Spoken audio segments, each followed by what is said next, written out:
This episode contains adult themes and is not appropriate for all audiences. Listener discretion is advised.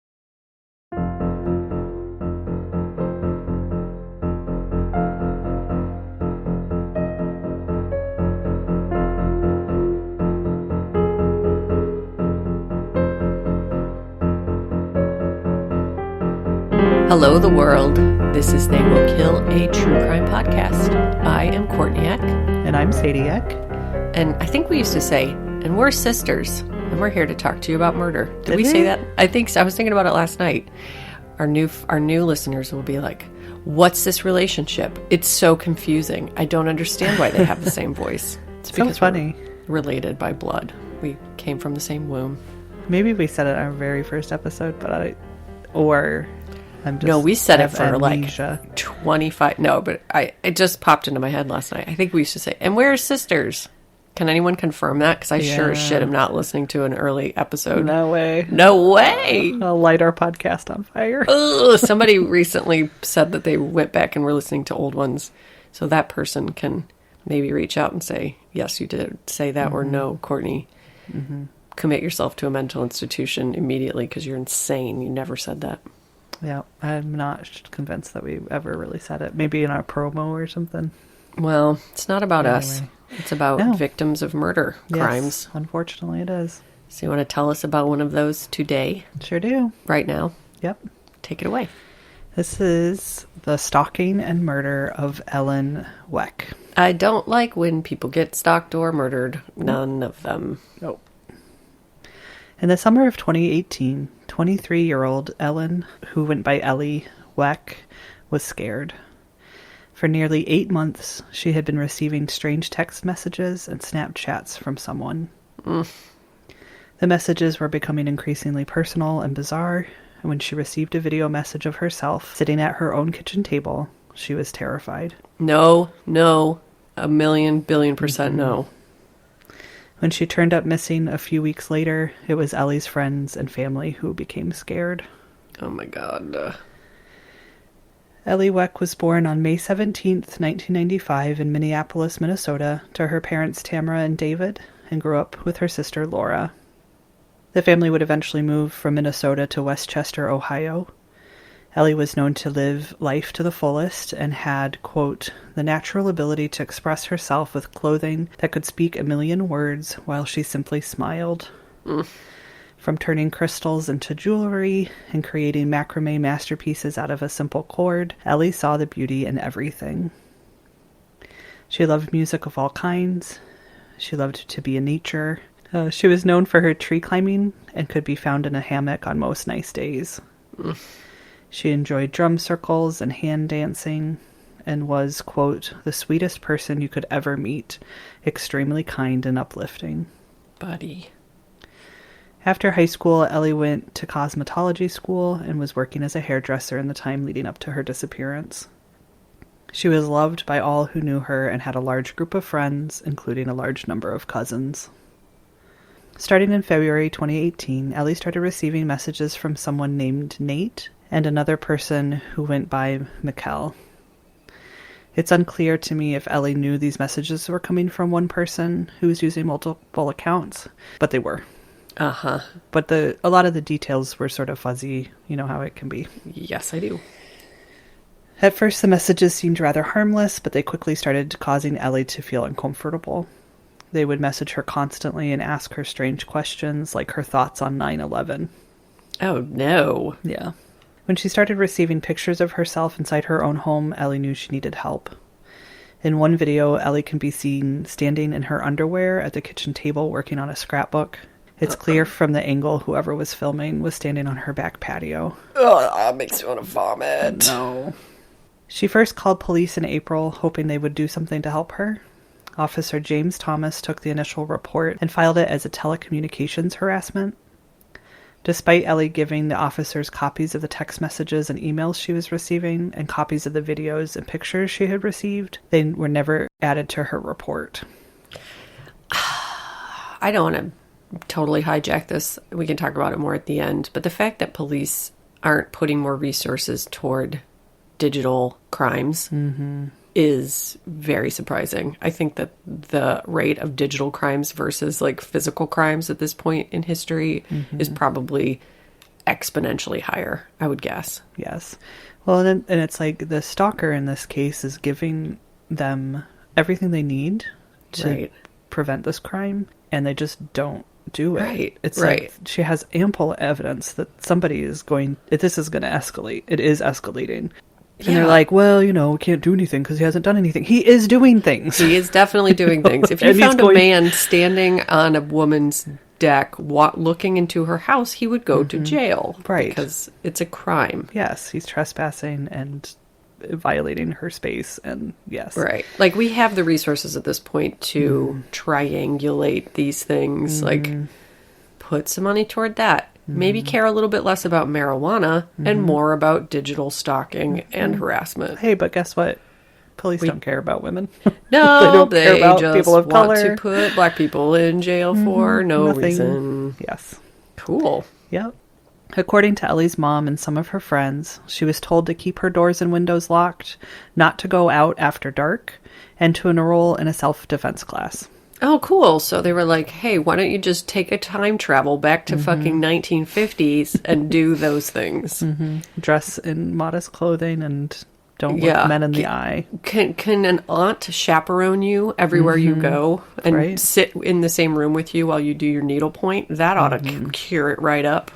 Yeah. I read, while researching this story, I read, I don't know what it was, like a handout, a brochure from the early 2000s, and the list of things they recommended women do. In this case, it was women being stalked in particular. What they thought they should do to stop their stalker was just like vomit down everywhere. Like, carry a heavy stick. Just victim blaming and basically, you might have to move, and that's not fair, but none of this is fair. And it's just like, God, invest in turtlenecks. Change your name. Yeah, keep your number. Get an answering machine. Don't ever answer that number. Let them if you ever respond to them, expect that you've caused the stalking to become worse by. It just was like, basically your fault. You're stuck. You better move.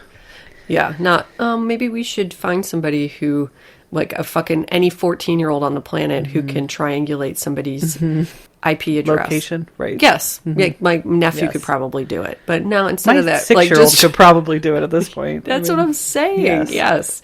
But now instead we'll just make you just accept the abuse and don't engage with it in any way. You'll be fine. Right. And if you do, it's your fault. Cool.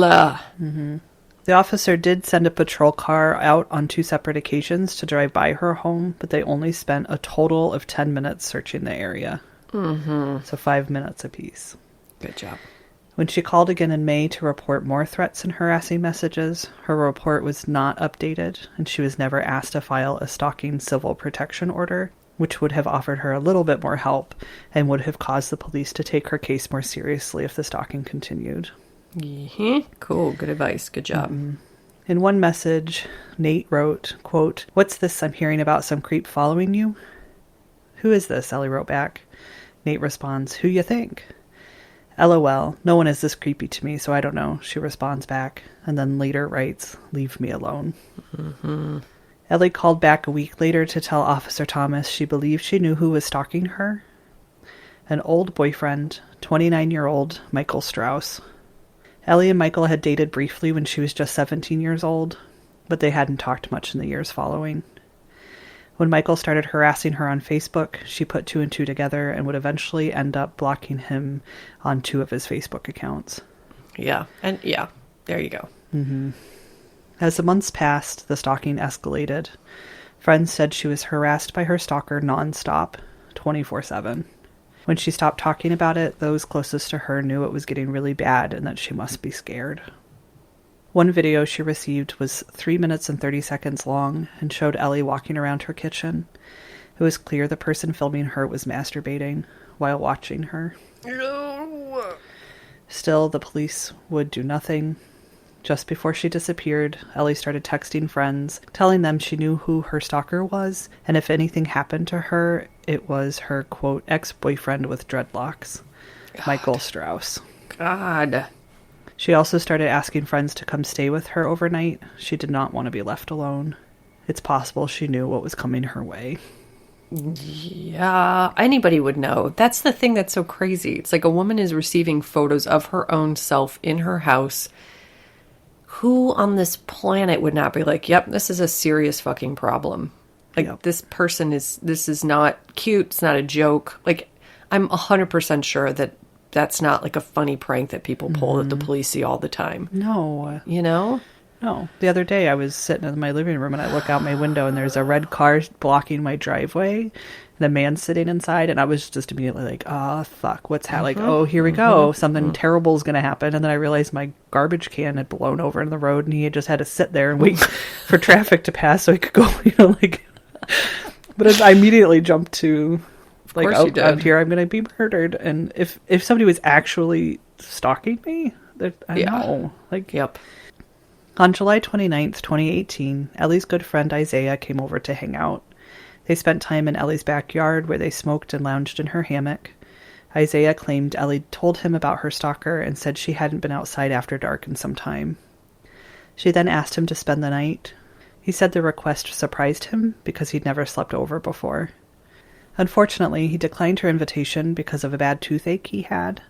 He said he didn't want to keep her up all night if he was unable to sleep because of the pain. Quote, she looked defeated, Isaiah said. I feel like she knew what was going to happen. After he left, records show Ellie started texting with Nate and told him she was home alone that night. These are the last texts Ellie would ever send. Oh, her poor friend. I know. On August 1st, Ellie's mother, Tam, who Ellie lived with at the time, came home after being away for the weekend. She realized her daughter was missing, but all of her important items, except for her cell phone, were still in the house. Knowing that Ellie had been dealing with a stalker, Tam called the police right away. They searched for Ellie without luck and started to get the word out to the public that the young woman was missing. Tips immediately started flooding in. It was no secret that Ellie thought Michael Strauss was stalking her, and everyone who knew her wanted to make sure the police knew who to look for. It's also striking me that it's so fucked up that young people deal with so much online bullying and harassment that an actual stalking isn't taken, that quote unquote seriously. Yeah, it's hard to know what is right, typical or whatever and what's dangerous. right, because they're probably really fucking used to it. Yuck. To verify this, they got access to Ellie's phone records and found texts sent in early May between Ellie and a friend. Those texts showed the friend was able to link the number the stalker used to harass Ellie to a Snapchat account registered to Strauss. Da-da-da-da. See? Right, it doesn't take much. Yes. No. Her friend did it. Something the police just weren't willing to try. That's exactly what I mean. Do a cursory thing. Put it in evidence. Like, write a fucking report about it. Whatever it takes. Google search the phone number that's being used. Like, watch a couple episodes of Catfish on MTV and do that. And then there you go. Ta-da. Problem solved. She's not dead. Right. After this discovery, one message from Ellie to the friend who helped her reads, quote, damn it, I know who it is. And then it's my ex from a few years ago. According to court records, Ellie texted another friend the same day that said, quote, I know who it is, my ex-boyfriend from when I was 17. She then identified Strauss by name. Ellie went on to text another friend with the same information. Police were able to ping her cell phone to determine she was near her home at 2:58 a.m. the day she went missing. They also noted that the last message Ellie sent was to Nate. In the course of a day, the two exchanged 275 text messages. Holy shit. At the end of the conversation, Nate and Ellie agreed to meet up, and Nate told Ellie, quote, I'm not bringing my phone. Is it cool if I just knock? Some of the articles I read talked about how Ellie had been trying to get Nate to come over, and he had been declining. And so I wish I knew more if she understood that Nate was also her stalker. Right. or not. Well, yeah. Or if she knew that it was her ex and she was a little bit less afraid because it was somebody she was familiar with, and maybe she was just trying to get him to come over to like de-escalate or reveal himself. And yeah, who knows? Yeah. Yeah. How old is she again? 23. Yeah. So, yeah. Yeah. The same day Ellie was reported missing, authorities took this information and went to Strauss's home on Bluff Drive in Westchester. This was for a knock and talk, quote, knock and talk. They spent about 70 minutes with him, but it's unclear what they talked about. They left without arresting him and started gathering what they needed for a search warrant. A few days later, police executed their search warrant and went through Strauss's home. They gathered evidence. Oh, ready? You ready, Yes. Court? Yes. They gathered evidence including all of his electronic devices and his mother's car. By checking Strauss's phone location, detectives were able to prove he was in the area of Ellie's home the night she disappeared. So they could also see he completely stopped messaging her that night and started messaging a new woman he knew just an hour after the messages to Ellie stopped. Oh, no. His search history on his computer showed in the weeks leading up to Ellie's death, Strauss Googled a business near her residence and searched for her name on Instagram, White Page, and Facebook. He also searched for, quote, how long does a dead body smell? Missing girl in Hamilton, missing girl in Westchester, Ohio. He viewed 7 articles about missing persons in the days after Ellie disappeared. He searched for, quote, how long to survive prison and Survivor's Guide to Prison. See, do not hire this guy to do your digital searches. No! He doesn't know shit. No. Oh my God. Yeah. He also searched for the Cincinnati Strangler, the New York Strangler, and how to delete photos off an iCloud account. They also found searches for sexually violent pornography like, quote, force rape while jogging, teen forced porn, and other searches so graphic and violent news reporters couldn't say what the search terms were. Oh, God. Searching Ellie's Verizon account, police saw her phone, which had been turned off the night she went missing, was powered on once at 6:12 a.m., July 31st, which was 2 days after she was last seen, but the day before she was reported missing. It was then immediately powered off. Luckily, there was enough time for the phone to send out a signal and to fix to a tower. According to court records, the tower her phone pinged to was located only 2 miles from Strauss's home. They also found that Strauss's Google account was active at 5:46 a.m. that same morning from his home. So they're assuming he was there. Right. During the search of Strauss's home, they found Ellie's driver's license, a lock of her hair, and a pink stone from a necklace she was known to wear. They also found handcuffs still attached to his bed in the basement. Dude. No. A search of Strauss's iPhone showed a screenshot image taken from the Maps application of a field next to his home. You're kidding me. No, I wish you could see my face. Fucking. Oh my God. This guy rules. Best case scenario. I wish they were all this fucking stupid and helpful. Right? To authorities. Yes. Yeah. They decided to search the field, where they found Ellie's remains in a drainage ditch wrapped in a blue and white blanket. So it also simultaneously fucking really pisses me off because had they searched ahead of time, the guy had laid it all out for them. Yep. He would have given it up. They would have been able to catch him before he did this. Yep. And hold him on multiple counts of stalking and like, oh my God, shit. Yeah. Yep. Ellie was badly decomposed and had to be identified by her dental records. An autopsy would show her cause of death was asphyxiation. The day after Ellie's body was found, Strauss was arrested and charged with her murder and held on $2 million bond. Good. During their interrogation, detectives asked Strauss why he had killed Ellie, and he said that she had agreed to shoot a torture porn video, but died accidentally from being strangled after he put a plastic bag over her head and closed it around her neck with duct tape. Okay, also, we all know how long it takes for somebody to die from asphyxiation, and it doesn't happen accidentally. No. For 10 minutes. No. You piece of shit. Yes. He left the bag over her head too long, he said. He claimed he had an LA contact who paid him $5,000 to $10,000 per film. He recorded Ellie's rape and murder, watched it, then deleted it and threw away the memory card. Oh my God. I know. That video has never surfaced.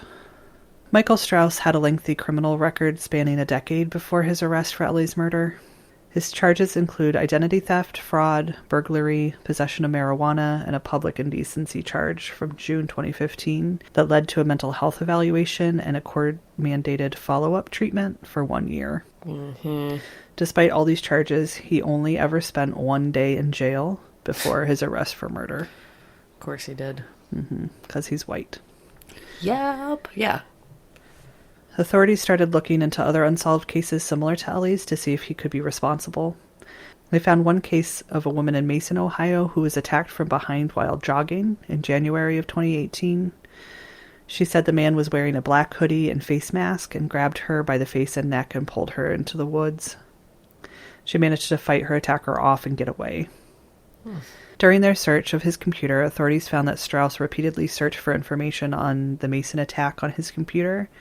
He also searched for things like, quote, where do women jog? Where do women jog in Westchester? Chilling. Yep. When questioned, Strauss said he was only looking up this information because he was working on a horror movie script. Yep, like you do.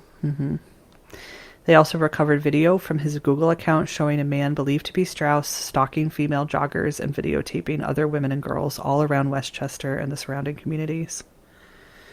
When asked about when and where he would film people, Strauss said, quote, it could be anywhere. It could be at the park. It could be walking, jogging past somebody or something like that. Yeah. It's like whenever I come across somebody attractive. Oh my God, I hate it. Yeah. It's fucking... I'm like holding my breath. Yes. Another case they thought Strauss might be connected to was the abduction and murder of 22-year-old Caitlin Markham. Caitlin was last seen by her fiancé of 6 years on August 14th, 2011. He said he left her in her apartment as she was getting ready for bed. When he couldn't get a hold of her the next day, he went back to her apartment to find her gone. She left behind her purse, keys, and dog. Authorities searched for the missing woman for months without any luck. A year and a half later, on April 7th, 2013, skeletal remains were found in a remote wooded area in Cedar Grove, Indiana. Caitlin's skull was found inside a plastic Kroger shopping bag. The remains were later confirmed to belong to Caitlin. The coroner ruled her death a homicide, but could not determine an exact cause of death. I guess. I'm not a coroner, But having someone's head removed is a pretty good cause of death. Well, I think the skull was in the bag. I think the bag had been put on her head. I don't think her head had been removed. Okay. Yeah. Okay. According to J.R. Green, a private investigator who worked on her case for years, and I guess has a podcast about the case, but I didn't write the name down, but I can look it up. Caitlin told friends that she was being stalked, but never named her stalker. We're not sure if she knew who it was. Quote, one of her friends described that she would be at the store. This individual, who is unknown, would be there, said Green.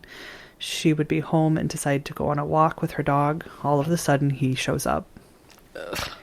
Even more damning was the fact that Caitlin and Strauss shared mutual friends, and there's even a picture of Caitlin's fiancé posing with Strauss. There's a very good chance the two were acquaintances. Police have not officially named Strauss as a suspect or ruled him out, but say they talked to Westchester police about him. So Ellie's case happened in late 2018. So it's sort of like, you'd think that they would probably have enough to go on if by now to charge him with Caitlin's murder if he was responsible, but I couldn't find any updates for like almost a year. The last time it was in the news was about this time, 2020. While awaiting trial for Ellie's murder, an inmate who shared a cell with Strauss went to authorities and said that Strauss had told him he murdered another woman named Shelley in a similar way as Ellie. Yeah. He said that he dumped her body in an unknown location near a creek. Police looked into the information but couldn't find any cases that matched the little information they had. After 2.5 years awaiting trial, Strauss eventually pleaded guilty to first-degree murder, stalking, and gross abuse of a corpse. Wow, he pled guilty. Mm-hmm. Yeah, I mean, thank you, all of the evidence. Yeah, but still, you know. Mm-hmm. Yep. I'm sure Ohio's probably a death penalty state, and I'm sure he's probably trying to avoid it. Yep. Right. During the hearing, Strauss said, quote, "Please believe me from the bottom of my heart that I never wanted to hurt anybody." Oh my God. No, I will not believe that. No, from the bottom of your heart, because you don't have one. Oh, I believe from the bottom of your heart you're very sad that you got caught. Yeah, you really want to keep doing that, and you can't, and that really bums you out. Right. If there was any way to bring Ellie back, I would trade places with her in a second. Oh my God. I failed society, I failed my family, and I failed Ellie's family, Strauss continued. And most of all, I failed Ellie. I don't expect forgiveness. I would almost rather, as like a victim's family member, for them to just fully fucking like Richard Ramirez out on me, you know, and just be like a total fucking weirdo scumbag and be really creepy and awful versus like a fake apology. That pisses me off real bad. Yeah. No, I wouldn't be able to. No. Mm-mm. I just picture myself like plugging my ears and la la la la. I just projectile vomiting all over the courtroom. Yeah. Mm-hmm. Strauss, who had 2 black eyes and tears streaming down his cheeks, nodded very slightly and looked downward at Ellie's father as he spoke of forgiveness. Quote, "My God tells me to forgive," David said, "but he doesn't say when, and I don't know if I'll ever get to that." Mm-hmm. Strauss was then sentenced to 17.5 years to life. You are got to be kidding me. In what? Mm-hmm. Did we enter a space machine and move to fucking Canada all of a sudden? Like, what is happening? I don't know. There's the maximum sentence he could receive, which I don't know. That's why he pled guilty, that piece of shit. Mm-hmm. Oh my God. Mm-hmm. Oh, please, heavens and earths, like, get him convicted of the other murder, too. Seriously. Oh, my God. Seriously. Yeah, and there's very little chance that he'll be let out on parole, but you never know. The fact that he could be for stalking and murdering and torturing and all the evidence, that's psychotic. Yep. This is sort of a side note, but do you remember the Claire Tampago case? Yes. We covered early on. Her murderer was recently let out on parole. Oh my God. Mm-hmm. Yep. Meanwhile, black men have a pound of marijuana on them and go to prison forever. Yeah. Yep. So Strauss will be eligible for parole in 2036. Also, quick side note, I saw a sign in a yard 2 days ago that said Franklin class of 2034, and I almost fucking passed out. I know. I was thinking the same thing. Isn't that crazy? I know. Yes. I think my oldest is the class of 33. 33. Yeah. Oh my God, I can't. I cannot do that. Mm-hmm. And the fact that he could be out of prison 3 years later. No, that is not enough time. Mm-hmm. Oh my God. Yeah, I'm dizzy. Fucking horrifying. You should be. I'm disassociating, you guys. Yes. I'll be right back. Yes. Fuck. Yeah. Yep. Just let him out. It's cool. It's totally fine. A 2012 study conducted by several universities found that stalking preceded 3 out of 4 intimate partner homicides, in which a woman was the victim. Quote, "Stalking is a homicide in slow motion," said Patrick Brady, who's an assistant professor of criminology with University of West Georgia. They're studying the investigation and prosecution of stalking. Yep. Well said, sir. Yes, right? Stalking crimes are still hard to prosecute, and victims are often not taken seriously when they go to the police. If someone is convicted of stalking, they don't often do any time in prison, and the maximum sentence in Ohio is only 12 months. Murders like the one committed against Ellie are avoidable, but someone has to stop and listen to the victims first. Do you think it has something to do with the power dynamic, and we don't want to criminalize it because we want to let men do whatever the fuck they want? Weird. A lot of really powerful people probably spend a lot of time stalking their ex-wives and their You think? domestic violence partners. And Oh my God. We just started watching, I'm not going to go on a tangent about this, but the Dirty John Betty Broderick story last night. Ooh, yeah. I haven't started that one. Shit, yeah, man. Talk about some abuse of power bullshit. Yeah. So there you go. And I think about the 12 months, even though it sounds small, it would be enough time to deter a potential stalker for murder, right? Yep. And also give the victim time to get their shit together and figure out what they need to be safe. Yes. And like actually really get themselves in a place where they can avoid their stalker in the future. Yes. And that's like good. Something. Well, Something. and like, yes, because your lizard brain is fully engaged at that point. And when your lizard brain is firing, you can't think, you can't make a plan. You're just in survival mode. Totally.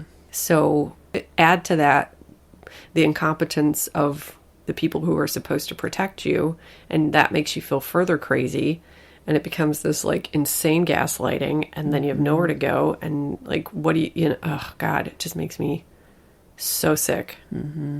Yep. Well, and the fact, I mean, talking about like power dynamics, that Yeah. there's probably a lot of police officers who think that stalking is no big deal, and they're just Engaging it themselves. Ugh. I know. I hate its guts so hard. I hate it so much. Yeah, poor Ellie, man. Poor Caitlin. Poor everybody. Poor everybody. Yep. And you put Ellie and Caitlin's pictures side by side, and they could be sisters. I mean, it's just, if he didn't murder her, then Ohio's in trouble. They've got some sick fuckers out there. Oh, God.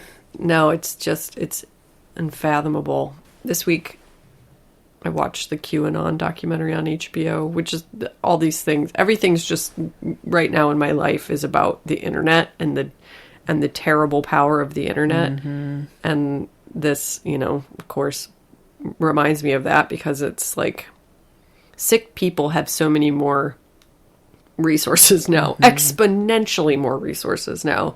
And I'm a fan of technology and the internet in the sense that we can disrupt things, and that we can find new avenues for people to take power and make money. And, it's a powerful tool in the right hands. And then it's just like the most awful fucking thing imaginable. In the case of like QAnon, essentially completely dismantling democracy and like, a fucking nerd who has no societal value decides to just like dismantle democracy essentially, or dismantle a human life, or like it just gives them this unprecedented power. And that is fascinating and so horrifying, Right. Well, watching, like the anti-vax movement, and Yes. they can find each other so much easier. And Yes. things that you're not willing to talk to your acquaintances in real life, face to face. Yep. You can go find a bunch of crazy people sticking keys to their sticky skin and shit. It's like that wouldn't happen without the internet. That wouldn't happen. Well, and the guy who started 8chan, Eddie, you should watch. I think it's called Q Into the Storm, I think is the name of the series on HBO. And the guy who started 8chan, he's just fascinating. I loved the whole cast of characters is great, but he's got brittle bone disease and, spent his life on the internet, and just listening to him talk about his mental process and starting 8chan and kind of where he ends up with it and why he started it, and then having this awakening and like his mental state. It's like these people who have no other outlet. I say this all the time. If you don't give people a more positive alternative to this nightmarish hellscape that is like the dark web and these messaging boards, this is what's going to happen. It's going to continue to fucking happen. Big time.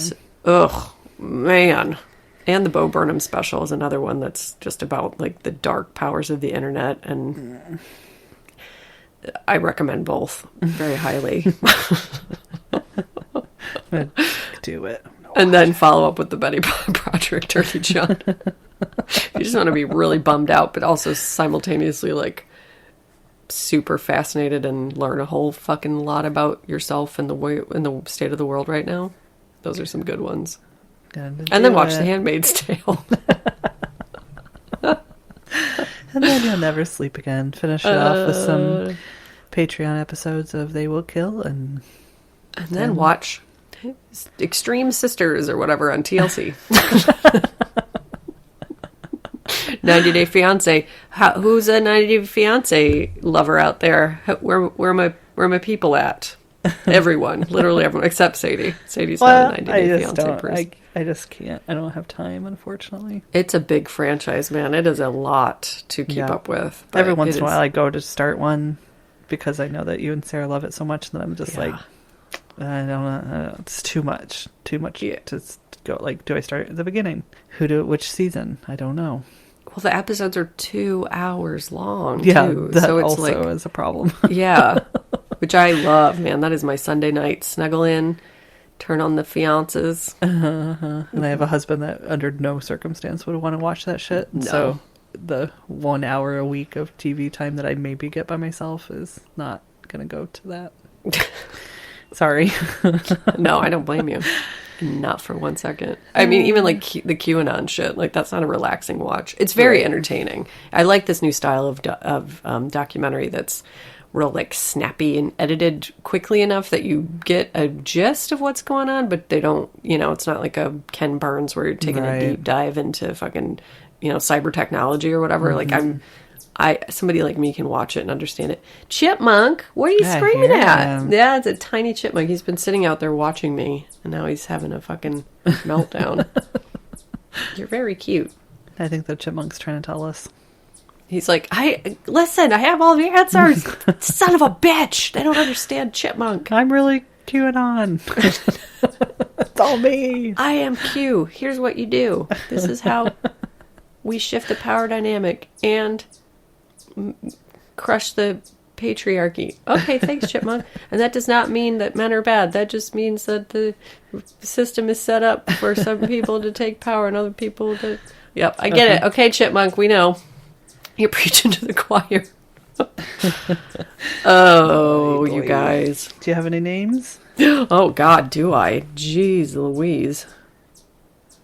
I was just saying to Sadie the other day, like, I still can't believe that this has sprouted from me just wedging one quote into an episode that didn't add to the episode even slightly, but just to say the name Cindy Pancake, and here we are. We've started a revolution. That's right. The universe knew. It was like, here you are, ladies.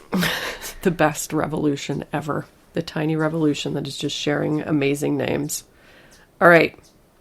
Okay, once again, if I don't read your name this week, it's because there's so many of them. Mm-hmm. And there's a theme this week. You'll catch on real fucking fast. Dick Such was a former MLB coach. So somebody sent a big list. Dick Moss. Dick Pole. Johnny Dick Shot. Dick Hunt. They said the ever-redundant Dick Cox, which made me wonder, have we said Rod Cox yet? I think so. Okay, well, if we haven't, we went to high school with somebody named Rodney Cox, so we know a Rod Cox, which is also redundant. Also redundant, Peter Lecoq. And last but not least, the listener wrote, Rusty Cunts. Kuntz. Assuming you pronounce that Kuntz, but well, not this time. Not this time. Oh my God. Okay, I'm also gonna read some place names from the UK. Oh, these are some of my favorite. Wet Wang.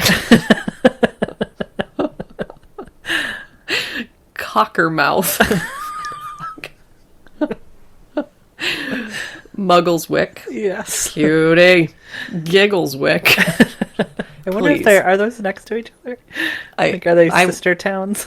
We should live in both of them. Yes. You and I should live in each of those I respectively. get Giggles Wick. I want Giggles Wick. I'm much more of a giggler than you. Pig Willie. Oh, God. Butts Lane. And this is Louise, one of our very, very early listeners. Love you, Louise. She confirmed that butthole is just butthole in the UK. And I looked it up. I went on a deep dive, and there was no... Butthole is not a pile of sticks. It's not a, it's just a butthole. It's Butthole Lane. It's just butthole. I did find there is a Wikipedia page for Butthole Lane, and something about how they've since changed the name, but it had, they don't know why it was called Butthole. Like they thought maybe it was some sort of publicity stunt or something. But anyway, Butthole Lane is no longer Butthole Lane. Somebody thought they would be funny and changed the sign or something. Total, like a Schitt's Creek, but for real. Right. Slaggy Ford. Slaggyford. And my personal favorite, Upper and Lower Thong.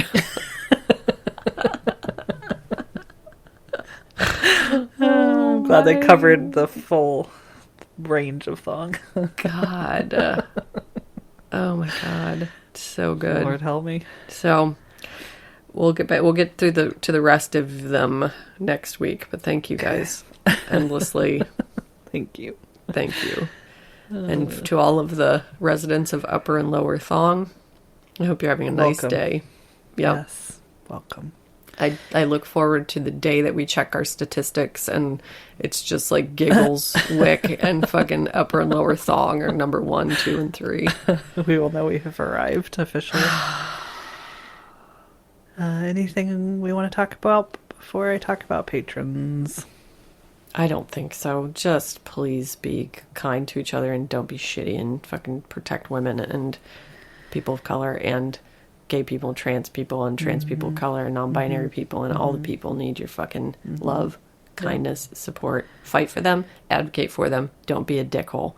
Right. Don't do it. No, don't be a Michael Strauss. No, and if you feel like you want to go on the internet and harass and troll people because people don't pay attention to you and you don't feel like you have any social capital, please reach out and talk to us about it. Sure. Because we'll get you some therapy. You do. Yeah, I'll just be your friend. That's fine. I will help you. Don't do it. Don't do it. The world can be very cruel and you don't deserve that. You deserve to be happy and successful and prosper just like everyone else. You know what you should do? What? You should join our Patreon. You should be a patron. Who do we got? We want to say thank you so much to Sarah J. Sarah J. and jamming on the 9.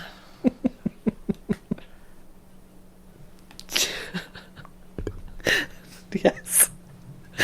Yes. That's what we say. Thank you, Sarah. Jamming on the 9. Oh, Lord.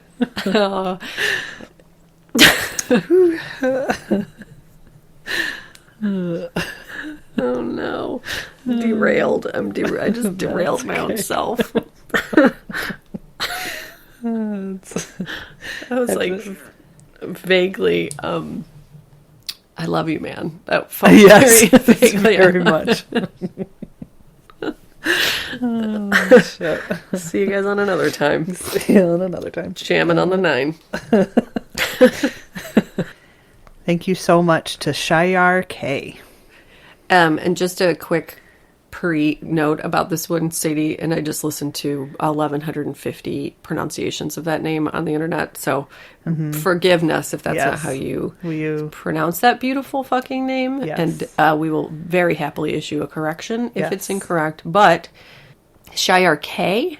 Well, obviously Shire King and Queen / King / Queen. Yes. Right? Yes. / both. But big simultaneously. King. Yes. Duh. Yes. Just /DDS, obviously. / jamming on the 9. / jamming on the 9.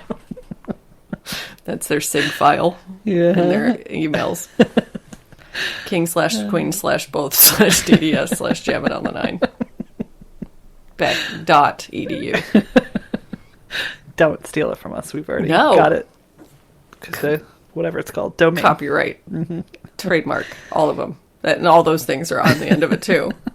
TM, C, R. I don't know what that stands for, but that's on there, too. Just to confuse people. Throw them off your track. Your scent. Thank you so much to Jacob S. Jacob S. We don't have a lot of gentlemen patrons, so very welcome to you. Yes. Unless you identify otherwise. So I take it back.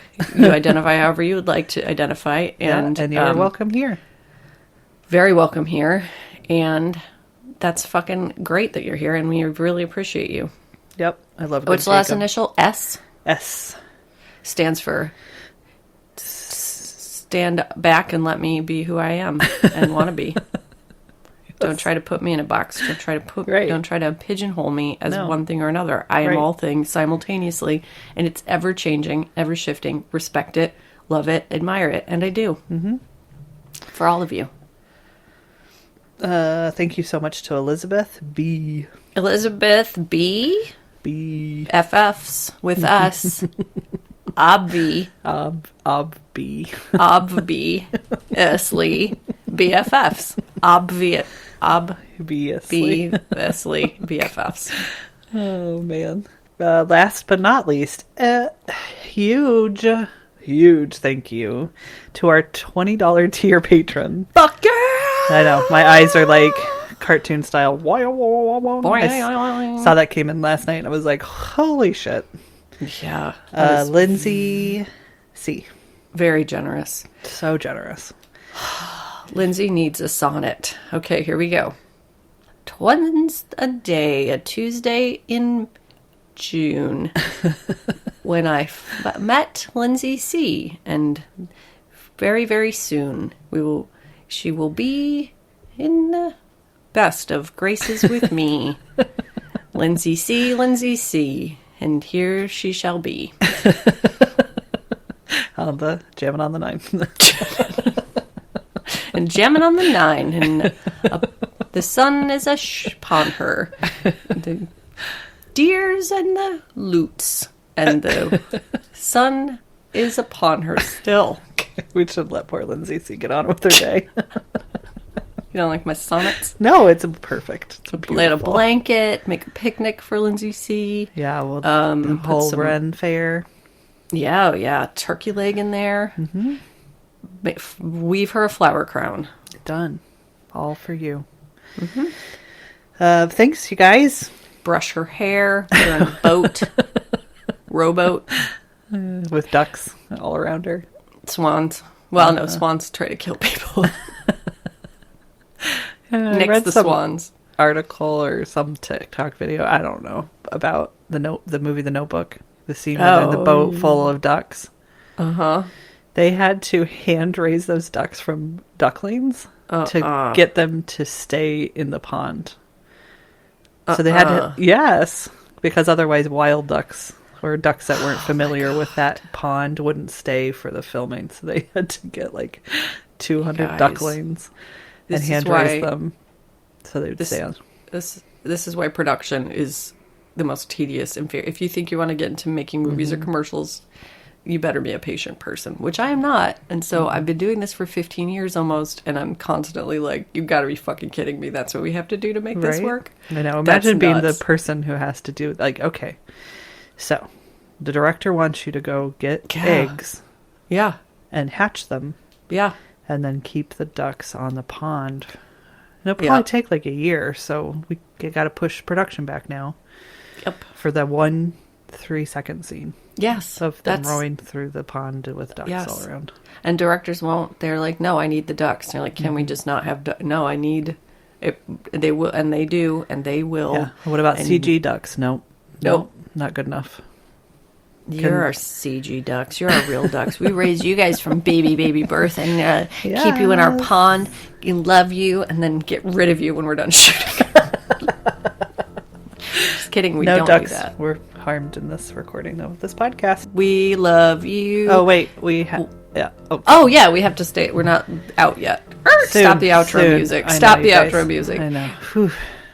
Please, if you want to spend more time in our pond, go to Instagram, Facebook, or Twitter at They Will Kill. Go to our website, theywillkill.com.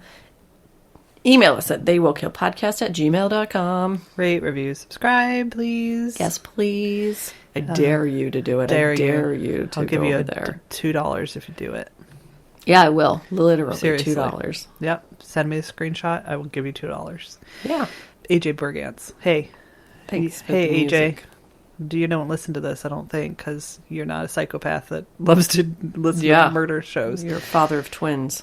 Infants. But we love your music, and we Very appreciate much. you writing it for us. So much. Thank you. And remember... The Gap was good. Turns out, yes. Turns out the Gap was good. Somebody wrote, fuck yes, the Gap is good. I still have a shirt from 12 years ago that I bought. That's like my favorite ever. Okay, thank you for clearing it up. I think it was even longer. Like they got it in 2004 or something. Yeah. Almost 20 years ago, and it's perfect condition. I thought so. Yeah, totally. I thought I wasn't crazy in thinking that I should go there to buy my basics. What else used to be good that's bad now? Definitely us. Banana Republic. Yeah, definitely Banana Republic was good, and now is pretty shitty.